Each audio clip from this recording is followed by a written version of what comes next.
আপনারা দেখছেন ২১শে টেলিভিশন।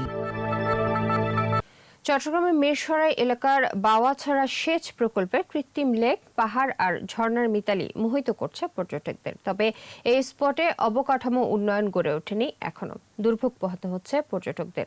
বিপ্লব মজুমদারের ক্যামেরায় রিপোর্ট করছেন চট্টগ্রাম থেকে হাসান ফেরদৌস। বাওয়াছড়ার সেচ প্রকল্প এই যেন সুন্দরের সঙ্গে সুন্দরের মিতালি। পাহাড়ি ঝর্ণার মুখে বাঁধ, গড়ে উঠেছে কৃত্রিম লেক। গ্রাম হেলান দিয়ে আছে সবুজ পাহাড়ে।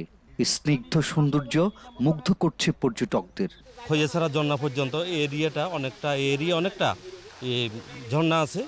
তার মধ্যে বাওয়াছড়া লেকের ১.৫ কিলোমিটার পূর্বে এই হরিণমারা ঝর্ণা, এটা সবগুলো মিলে যদি সম্মিলিতভাবে যদি একটা মানে ইকো ট্যুরিজমের জন্য যদি আওতায় এনে যদি একটা উন্নয়নমূলক কাজগুলো হাতে নেয়, আমার মনে হয় এখানে মানে একটা ভবিষ্যতে একটা সম্ভাবনাময় একটা জায়গা হবে। তবে পর্যটন অবকাঠামো গড়ে ওঠেনি এখনো, তাই পর্যটকদের কিছুটা দুর্ভোগে পড়তে হচ্ছে।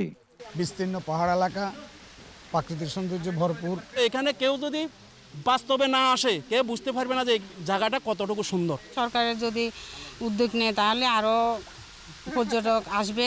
চট্টগ্রামের বিভিন্ন স্থানে ছড়িয়ে ছিটিয়ে থাকা পাহাড়ি ঝর্ণা আর লেককে ঘিরে পর্যটন শিল্পের বিকাশের সুযোগ তৈরি হচ্ছে বলে মনে করেন পর্যটকরা।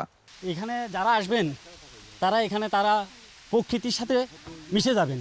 পর্যটনের প্রচুর একটা সুন্দর এলাকা। সরকার যদি এটার গুরুত্ব দেয়, সরকার লাভবান হবে, এলাকা লাভবান হবে, আমাদের দেশ লাভবান হবে।